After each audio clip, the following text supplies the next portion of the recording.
युक्ताहार विहारस्य युक्तचेष्टस्य कर्मसु युक्तस्वप्नावबोधस्य योगो bhavati dukkha. He who is temperate in his habits of eating, sleeping, working and recreation can mitigate all material pains by practicing the yoga system. So any yoga we are following, even we are following Bhakti Yoga, we are chanting the names of God, sometimes the devotees miss this part, that we have to have regulation, great discipline in our life. If we want even material happiness, we need to have great discipline in our life. If we are disciplined in all our activities of eating, sleeping, mating, talking, then we'll be happy. Material miseries will not touch us. So Krishna mentions especially 4 kinds of regulations, and they are Yukt Ahar. Ahar means diet. What Krishna has mentioned in the previous verse, it is very important. And among the diet also, what kind of diet we should take, that we discussed in 13th verse of 3rd chapter. What is that? Krishna mentions, Bhunjante te tvagham papaye pachanti atma karanat yagya shishtashina santo uchyante sarvakil vishaya. One should eat only food which is offered to Krishna. That becomes spiritualized in its effect. And then the force of material nature, Prakritim cha hatao jasam, it does not affect us. It keeps on reducing the more we take prasadam. So the food which is offered to Krishna under the guidance of spiritual master, or which is offered in the yajna, now in Kali Yuga it is not possible, that food becomes spiritually surcharged. And by taking that food, a person remains away from the influence of material energy, and one is able to think of God always. So first of all, one should take only prasadam if one wants to advance in spiritual life. And another regulation the scriptures mention in eating is doing fasting. That is also very important for spiritual advancement of life and also for keeping the body fit. Fasting is very important. Especially twice in a month a person is supposed to fast. That is the 11th day of waxing and waning moon, which is technically called Ekadashi. So on 2 Ekadashis, the 11 days of the fortnight, person is supposed to fast, minimum. And then there are various other days of appearance of God, disappearance also of various spiritual masters. As guided by the scriptures, we are supposed to perform this. This fasting is very important for spiritual growth and for controlling the senses. If we control our tongue, then all other senses automatically come under control. If we fast, other senses don't agitate us much. Then Yukta Vihar, the recreation or the process of producing progeny, procreation should also be regulated. That is called Yukta Vihar. And then Yukta Cheshtasya Karmasu. So after regulating your recreation, procreation, next thing is Karmasu. One should not work very hard. Work also should be regulated. People think if I work very hard, then I can increase my opulence in life. This is a wrong understanding.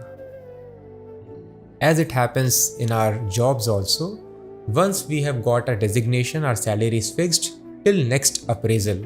Now if you perform very nicely, in the next appraisal, we'll have more salary. It will be increased.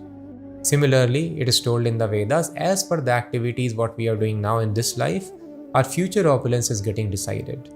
So as soon as we take birth, our opulence is fixed as per destiny. Now what is the meaning of fixed? Just like our salary is fixed in our office, we have to at least attend the office. But even if you work very hard, for that year it will not be changed. It's not possible. So for this life, we cannot change it, even though we work very, very hard. And how we increase our opulence? By following the path of religion. That is why the scriptures mention Dharma, Arth, Kam and Moksha. If you want to have Arth, more wealth in your life, you have to follow Dharma first of all. Otherwise, without following Dharma, we may appear to be accumulating more wealth. One person can see direct correlation. I work more, over time I get extra money. But no, that money will not stay with us. We are destined to enjoy a certain amount of opulence. If we accumulate more money, either the disease will take it away, or some legal fees will take it away, or the thieves will take it away, or our other members of family will enjoy, but we personally will not be able to enjoy. Our opulence is fixed. So that is why a person should not work very hard. Krishna is mentioned here. Yukta karmasu. Anyway, what you are going to get by regulated work. So in Srimad Bhagavatam it is mentioned, maximum 8 hours a person should spend in his vocational duties. Job, business, whatever you are doing. Then balance time should be spent for spiritual activity. This is called regulation. If somebody sleeps, okay, destiny means it will happen automatically. So Vedas tell no. Nahi suptasya singasya pravishanti mukhe magra. Tiger is sleeping and thinking I am powerful, rabbit will enter my mouth. It is not going to happen. So sleeping is not recommended, neither slogging is recommended. Regulated work, maximum 8 hours. Then destiny will unfold its course. So regulation in eating, regulation in recreation, regulation in endeavor, and yukta swapnavabodhasya yogo bhavati dukkha. Sleeping also has to be regulated. What is regulated sleeping? So that body is refreshed. So again we can engage itself in the service of Krishna. So for a healthy person, 6 hours of sleep is sufficient.